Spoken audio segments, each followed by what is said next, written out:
ตามรับรุ่นไปน้ำกันเอาละนี่คือการคลอดลูกโอ้ย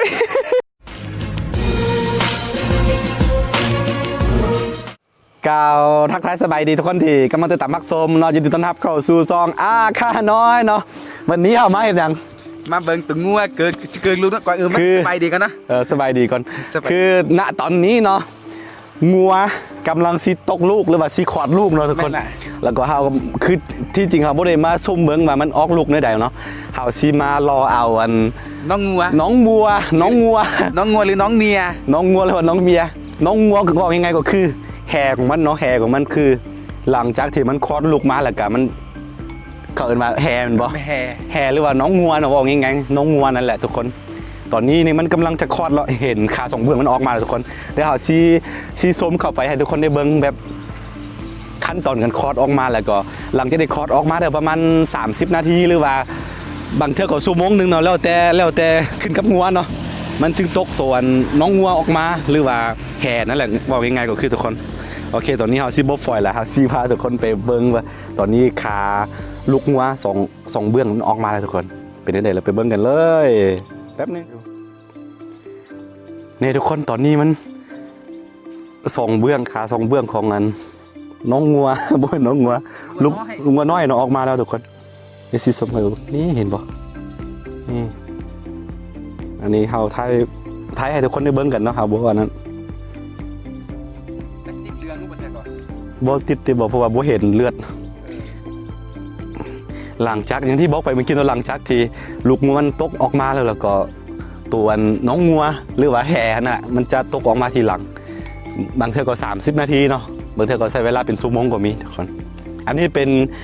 งัวของAB กัมพาลาฮูทุกคนนี่บอกเป็นของอีพ่อของอีพ่อก็คือข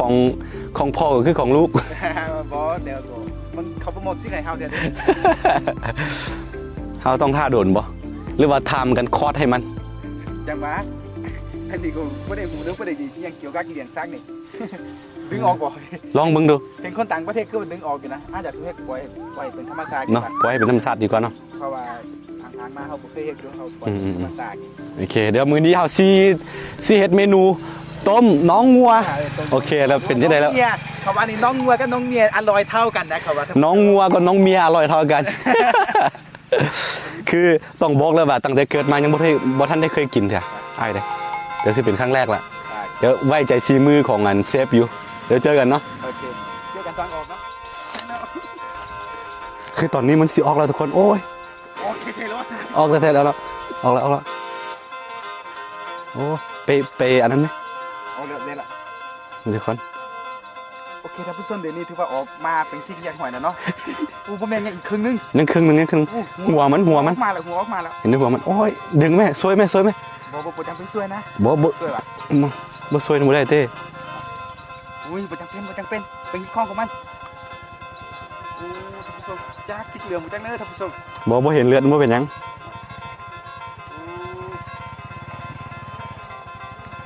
นี่คือหัวของมันเนาะ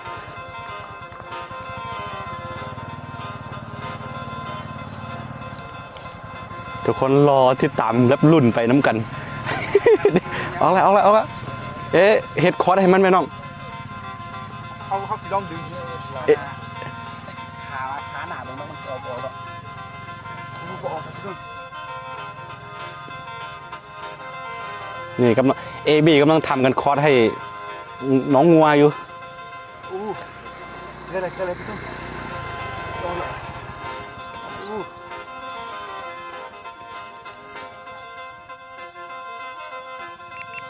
ลุดแล้วโอ้ยนี่คือการคลอดลูกโอ้ยเดี๋ยวมันสิเหยียบเห็นเลือดมันออกมาแล้ว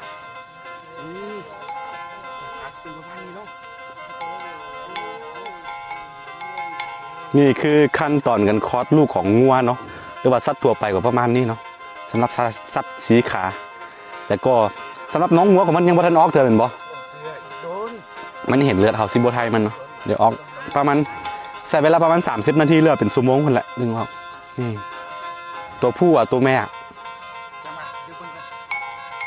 เอาเบิ่งเนาะว่าเป็นตัวผู้ตัวแม่เนาะ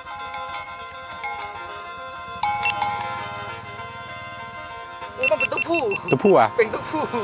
เป็นตัวผู้ท่านผู้ชมเป็นตัวผู้ โอ้ที่ติดเหลืองติ จังหวะติ๊กเหลืองแน่นอนนะตาที่เบิ่งเนี่ยท่านผู้ชมอย่าง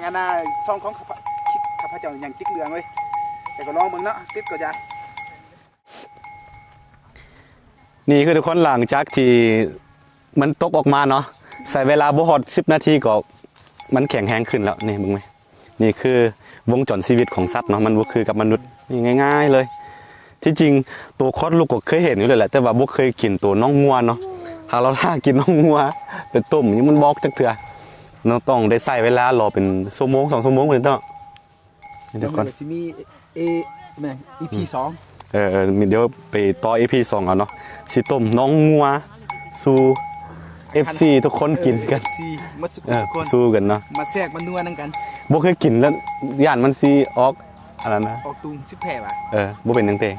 แต่ว่าอันนี้ก็คือก็บ่ค่อยเป็นหยังหรอกเพราะว่าให้กินยาดองไหนดิเพราะว่านี่ บ่เป็นหยังเนาะ ยาบ่ค่อย นี่ทุกคนโอ้น่าฮักเลย เกิดมาแป๊บเดียวบ่ฮอด10 นาที แข็งแรงแล้วเดี๋ยวนี่เกมลุกได้ละนี่มาแล้วโอ้ยความแข็งแรงของมันนี่